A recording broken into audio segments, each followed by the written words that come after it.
Good morning student, my name is Ramandeep Kaur. ये lecture है आपका मैनेजरियल इकोनॉमिक्स 2 का। आज हम अपने इस लेक्चर में जो आपका नेक्स्ट टॉपिक है वो है मॉनेटरी पॉलिसीज़ के ऊपर।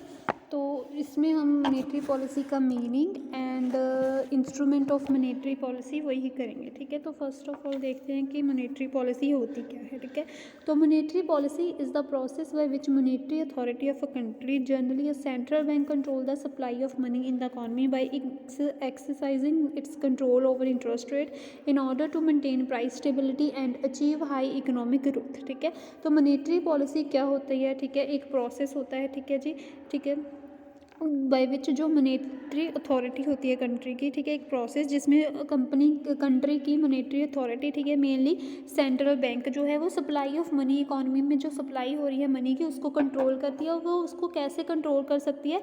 इंटरेस्ट रेट्स के ऊपर कंट्रोल करके, ठीक है, वो अपने प्राइस स्टेबिलिटी को मेंटेन करके एंड अचीव कर सकती है इकोनॉमिक ग्रोथ। ठीक है, इंटरेस्ट रेट्स को कंट्रोल करके। ठीक है, तो मॉनेटरी पॉलिसी एक प्रोसेस है जिसमें अथॉरिटी जो मॉनेटरी अथॉरिटी होती है जनरली कौन होती है? Central bank. ठीक है, वो सप्लाई ऑफ मनी को कंट्रोल करती है इकॉनमी में। और कैसे करती है?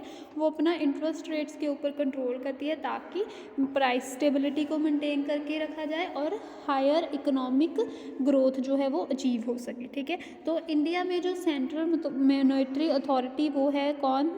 Reserve Bank of India. ठीक है जी, तो इज़ डिज़ाइन, ठीक है, reserve Bank of India design की गई ताकि प्राइस स्टेबिलिटी इकोनॉमी में मेंटेन की करके रखी जा सके। ठीक है, तो टूल्स ऑफ मॉनेटरी पॉलिसी और इंस्ट्रूमेंट ऑफ मॉनेटरी पॉलिसी और एलिमेंट्स ऑफ मॉनेटरी पॉलिसी। ठीक है, ये सेम ही क्वेश्चन है। अगर आपको किसी भी नाम से ये क्वेश्चन आता है तो आपने यही पॉइंट्स जो हैं वो एक्सप्लेन करने। ठीक है, तो इंस्ट्रूमेंट जो मॉनेटरी पॉलिसी उसको दो पार्ट्स में डिवाइड किया गया है। ठीक है, क्वांटिटेटिव मेजर्स और सिलेक्ट क्रेडिट कंट्रोल। ठीक है, तो क्वांटिटेटिव मेजर्स में आगे चार पार्ट्स है: open market operations, bank rate policy, cash reserve ratio, statutory liquidity ratio. ठीक है, तो first is open market operation. An open market operation is an instrument of a monetary policy which involve buying और selling of government security from और to the public and banks. ठीक है, open market operation का मतलब क्या है? एक ऐसा इंस्ट्रूमेंट है जिसमें मॉनेटरी पॉलिसी का, ठीक है, जिसमें क्या चीज़ इन्वॉल्व है कि गवर्नमेंट की सिक्योरिटी जो है उनकी बाइंग एंड सेलिंग करनी। ठीक है, पब्लिक को ही बाय करना, पब्लिक और बैंकों को ही बाय करना और उनसे ही सेलिंग करनी। तो ये जो मैकेनिज्म है वो इन्फ्लुएंस करता है रिजर्व पोजीशन, ठीक है, बैंक्स की। और जो आरबीआई है वो सेल करती है अपनी गवर्नमेंट सिक्योरिटी। ठीक है, ताकि, ठीक है, आरबीआई जो है वो गवर्नमेंट को सिक्योरिटी सेल करती है ताकि जो फ्लो ऑफ क्रेडिट है उसको कॉन्ट्रैक्ट किया जा सके, उसको कंट्रोल किया सके। और बाय करती है गवर्नमेंट सिक्योरिटी ताकि इन क्रेडिट फ्लो जो है वो इंक्रीज़ किया जा सके। तो ओपन मार्केट ऑपरेशन जो है वो बैंक रेट पॉलिसी को बहुत ही इफेक्टिव बनाते हैं और मेंटेन करते हैं स्टेबिलिटी, ठीक है, गवर्नमेंट की सिक्योरिटी मार्केट में। Right, next is bank rate policy. Bank rate क्या है? Also known as discount rate भी इसको बोलते हैं। ठीक है जी, is the rate of charge by RBI for providing funds और loan to the banking system. ठीक है, बैंक रेट मीन्स कि जो आरबीआई है वो इंटरेस्ट रेट चार्ज करती है, ठीक है जी, बैंकिंग सिस्टम को फंड्स प्रोवाइड करने के लिए, लोन प्रोवाइड करने के लिए। तो ये जो बैंकिंग सिस्टम है इसमें commercial banks, cooperative banks, industrial development bank of India, IFC, EXIM bank and other approved financial institution जो है वो इंक्लूड होते हैं। तो फंड जो है वो are provided either through lending directly, और ठीक है उनको डायरेक्टली लैंड कर देते हैं मनी और रीडिस्काउंट करते हैं जब बाइंग मनी मार्केट इंस्ट्रूमेंट्स। ठीक है जी, like commercial bill and treasury bills जो है वो ऐसे उनको फंड्स जो हैं वो प्रोवाइड किए जाते हैं। अगर बैंक रेट इंक्रीज़ करते हैं, ठीक है, तो वहाँ पर क्या होगा? बोरिंग पावर जो है कमर्शियल बैंक की वो इंक्रीज़ हो जाएगी, जिसकी वजह से क्या होगा? रिडक्शन होगी क्रेडिट वैल्यू में। ठीक है जी, और उसकी वजह से सप्लाई ऑफ मनी जो है वो डिक्लाइन होगी। ठीक है, कि अगर हम बैंक रेट जो है उसको इंक्रीज़ करते हैं तो कॉस्ट ऑफ बोरिंग जो है कमर्शियल बैंकिंग की वो भी इंक्रीज़ होगी, जिससे क्या है? क्रेडिट वॉल्यूम में रिडक्शन आएगी और डिक्लाइन होगा सप्लाई ऑफ मनी।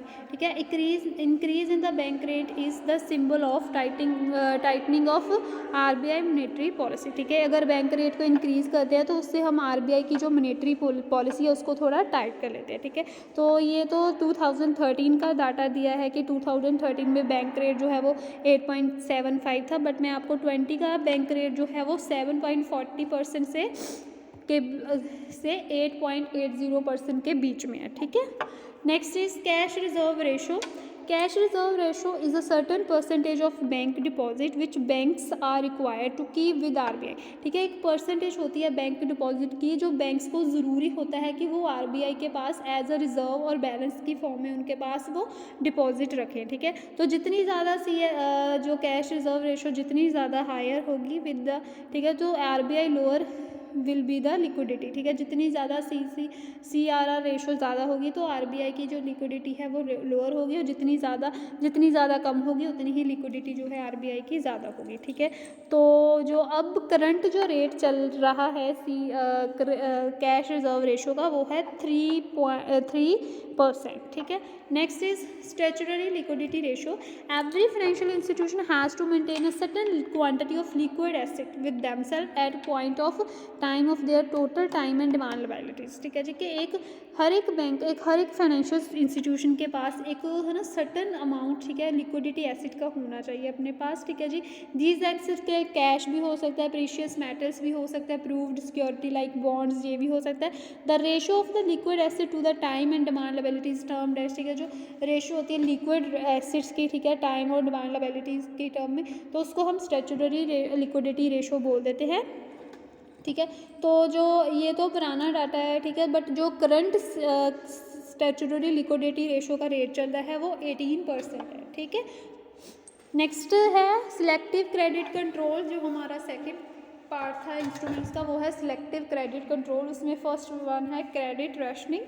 तो क्रेडिट रेशनिंग क्या होता है? Under this method there is a maximum limit to loan and advances that can be made. ठीक है, एक लिमिट होती है कि हम इससे ज़्यादा लोन एंड एडवांसेस जो है वो नहीं ले सकते, which the commercial bank can not exceed, कि इससे एक लिमिट के आगे वो एक्सीड नहीं कर सकती कमर्शियल बैंक। ठीक है जी, RBI fixes ceiling for specific categories के लिए वो सीलिंग फिक्स करती है कैटेगरी के लिए।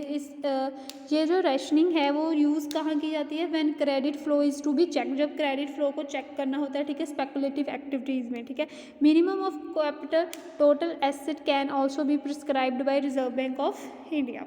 Ratio between capital and total asset वो भी रिजर्व बैंक ऑफ इंडिया है जो बताती है। ठीक है, नेक्स्ट इज लीडिंग मार्जिन और मार्जिनल रिक्वायरमेंट। ठीक है, मार्जिनल रिक्वायरमेंट ऑफ लोन जो है वो किस चीज़ के इक्वल होता है?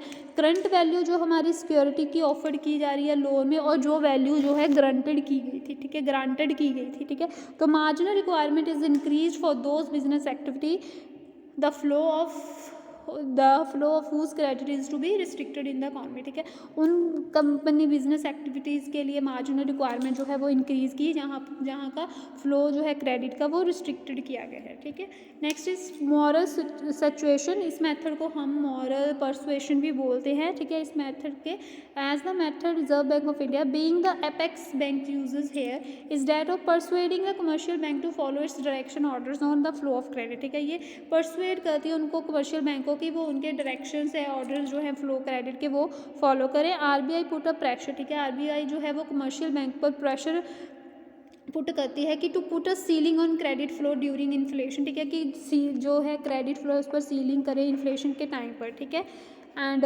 लिबरल हो जब डिफ्लेशन होता है। ठीक है, इन्फ्लेशन के टाइम पर सीलिंग उन पर प्रेशर पाए और लिबरल हो जाए उनके साथ lending during deflation, right? Next and last point is direct action. Under the Banking Regulation Act, the central bank has the authority to take strict action against any of the commercial bank that refuses to obey the direction given by Reserve Bank of India। ठीक है, इसमें क्या है कि banking regulation act के according जो central government के पास authority होती है कि जो कमर्शियल बैंक जो है वो रिजर्व बैंक के डायरेक्शंस फॉलो करने के लिए रिफ्यूज़ कर देती हैं, तो वो उनके अगेंस्ट स्ट्रिक्ट एक्शन जो है वो ले सकते हैं। There can be a restriction on advancing of loan imposed by Reserve Bank of India. ठीक है जी, कुछ रिस्ट्रिक्शन होती हैं लोन देने में रिजर्व बैंक ऑफ इंडिया में से, such as bank example RBI had put up certain restriction on the working of the metropolitan cooperative banks। ठीक है, तो उन्होंने कुछ restrictions लगाई थी cooperative banks के ऊपर। ठीक है, also the bank of card had come to an end in 1992। ठीक है, 1992 में उन्होंने कुछ है ना एक्शन जो थे डायरेक्शंस थी उनकी वो फॉलो नहीं की, तो वो उनका जो है वो एंड हो गया, ख़त्म होगी वो बैंक। ठीक है, तो ये थे हमारे मॉनेटरी पॉलिसी। नेक्स्ट लेक्चर में हम फिजिकल पॉलिसी के बारे में पढ़ेंगे। ठीक है, अगर आपको मॉनेटरी पॉलिसी के बारे में कोई भी कन्फ्यूज़न होगी तो आप मेरे से क्लियर करवा लेना। ठीक है, थैंक यू क्लास।